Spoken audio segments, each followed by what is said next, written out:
पण सांगायची आहे की राजकारणामध्ये काम करत असताना अनेक वेळा मी हे बघितलं की एखादा निर्णय घेत असताना त्याच्या परिणामांची त्यांनी चिंता केली नाही आणि विशेषतः एक जो गुण म्हणजे त्यांची शिवसेना असो की आमच्या शिंदे साहेबांची शिवसेना असो, जो हिंदू हृदय सम्राट शिवसेना प्रमुख बाळासाहेब ठाकरेंनी या ठिकाणी एक राजकारणात वेगळा पायंडा पाडला की सामान्यातल्या सामान्य माणसाला देखील, ज्याला राजकीय चेहरा नाही अशा व्यक्तीला देखील राजकीय चेहरा देणं आणि त्यातनं राजकीय नेतृत्व उभं करणं, मला असं वाटतं की हा जो गुण आहे हा निश्चितपणे शिकण्यासारखा आहे.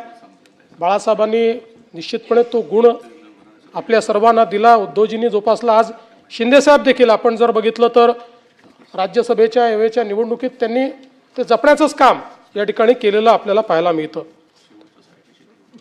एक गोष्ट आहे की पु ल देशपांडेंना कोट्याधीश म्हणतात, पण पुलंनंतर जर कोट्याधीश ही उपाधी कोणाला द्यायची असेल तर ते मी उद्धवजींनाच देईल.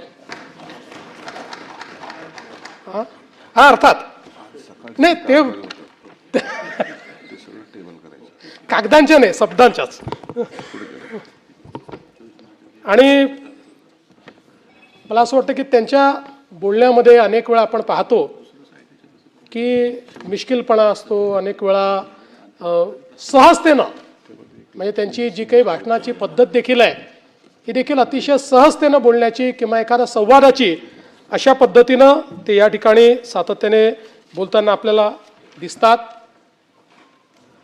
अनेक वेळा ते भिडताना दिसतात, खूप जोरदार अटॅक करताना दिसतात, जोरदार प्रतिवाद करताना दिसतात, पण त्याचा मूळ स्वभाव तो नाही आहे.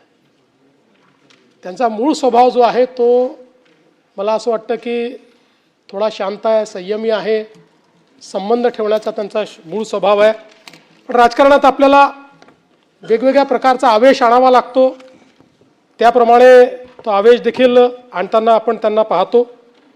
पण या सगळ्या परिस्थितीमध्ये मला एक गोष्ट निश्चितपणे अशी वाटते की आता या सभागृहामध्ये ते 6 वर्ष होते, कदाचित त्यांनी ठरवलं तर पुढच्या वेळेसही ते 6 वर्ष या ठिकाणी येतील.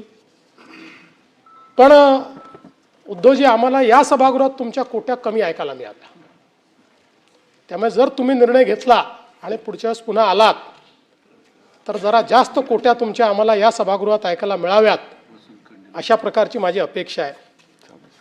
आता खरं तर आम्ही एकत्रित होतो, आता 19ला काय झालं